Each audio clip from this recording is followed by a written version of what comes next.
ប្រាប់បងប្អូនដែលមានបាត់ចិត្តតិចត្រឹមតែ$5គួរ boost sponsor យ៉ាងម៉េចក្នុងវីដេអូនេះនឹងនាំបងប្អូនមើលពីរបៀប boost ថ្មីដែលចំណាយលុយត្រឹមតែ$5យើង boost ឲ្យបាន3វីដេអូទៅថ្ងៃនេះ Facebook បានអាប់ដេតថ្មីដូច្នេះអញ្ចឹងបងប្អូន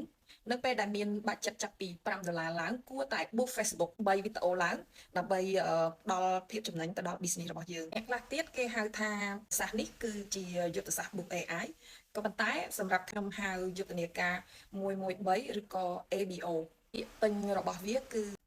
Asset Budget Optimization កាលពីមុនមក structure មួយនេះយើងត្រូវចំណាយអស់ប្រហែលទៅជាមកខុស$150ក៏ប៉ុន្តែក្នុងវីដេអូនេះខ្ញុំនឹងយកវាមកចែករំលែកជូនបងប្អូនទាំងអស់គ្នាឲ្យដឹងពីរបៀប boost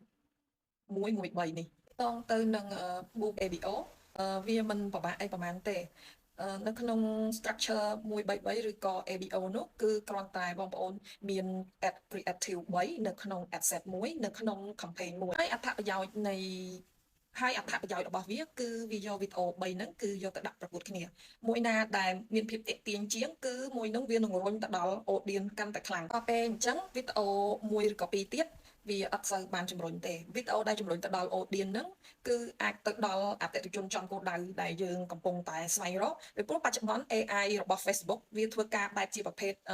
AI តែម្ដងអញ្ចឹងការដែលយើងត្រូវតែទាញភាពចំណេញពី AI បច្ចុប្បន្ននេះគឺយើងមករៀន boost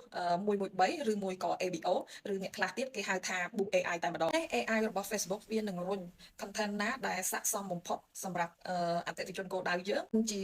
យើង boost ម្ដងតែមួយមានន័យថាមួយវាទៅដល់អត់ល្អយើងអត់ដឹងថាវាបានទទួល result ល្អទេតែបើសិនជាយើង boost ប្រភេទ113នេះមានន័យថាបើសិនជាវីដេអូមួយដែលល្អពីរទៀតអត់ល្អក៏យើងបានលក់ដាច់បានមួយហើយអញ្ចឹងនេះជាហេតុផលបើសិនជាបងប្អូនមានបាត់ចិត្តត្រឹម$5ក្នុងមួយថ្ងៃគួរតែ book ប្រភេទ113នេះតែម្ដង